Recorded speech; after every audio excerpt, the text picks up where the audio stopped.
Which one of the following agents causes relaxation of the mesangial cells? So we know firstly mesangial cells क्या होते हैं. mesangial cells जो होते हैं वो specialized cells होते हैं किडनी में जो mesangium बनाते हैं ग्लोमेरुलस का, जो किडनी का एक पार्ट है, राइट. तो हमें एक फाइंड आउट करना है कि कौन सा एजेंट रिलैक्सेशन करता है.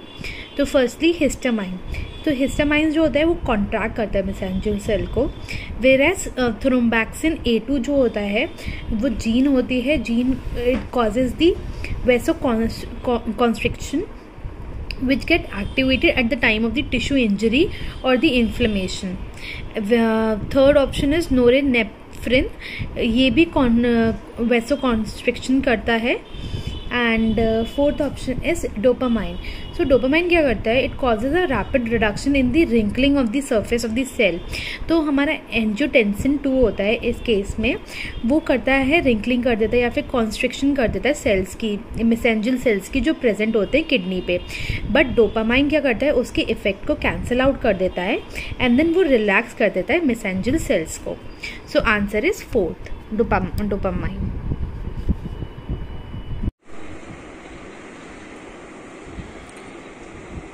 Moving to question number 45. A patient comes to the hospital complaining of vomiting and diarrhea. The doctor suggested that patient should take glucose and electrolyte solution orally. Which one of the following membrane protein is likely to be involved in rehydrating the patient? Options are cystic fibrosis transmembrane regulator, sodium glucose transporter protein, insulin receptor protein, and sucrase isomaltase protein.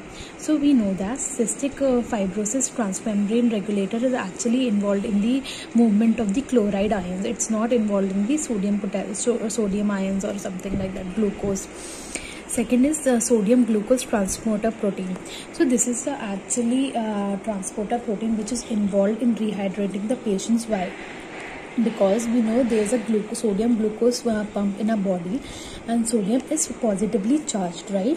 When inside the cell the sodium concentration is low, so it creates a negative electrical charge inside the cell because the concentration of sodium inside the cell is low, right? So it causes a negative charge. So this negative charge causes the attraction the positively charged sodium ions from the surrounding plasma which is present, right? And so this sodium ion crosses the cell wall and balances out the charges. Due to the concentration gradient, this sodium ion will go inside the cell until the concentration of the sodium ion inside the cell is same as the concentration of sodium ion outside the cell. So the sodium will keep moving from outside to inside the cell. So what happens is, when the sodium ion is crossing the cell wall into the cell, they are going inside the cell, they pull the glucose molecule also with them. So the pump constantly open and closes. So when the sodium crosses the cell wall and it goes inside the cell, the glucose also goes inside the cell.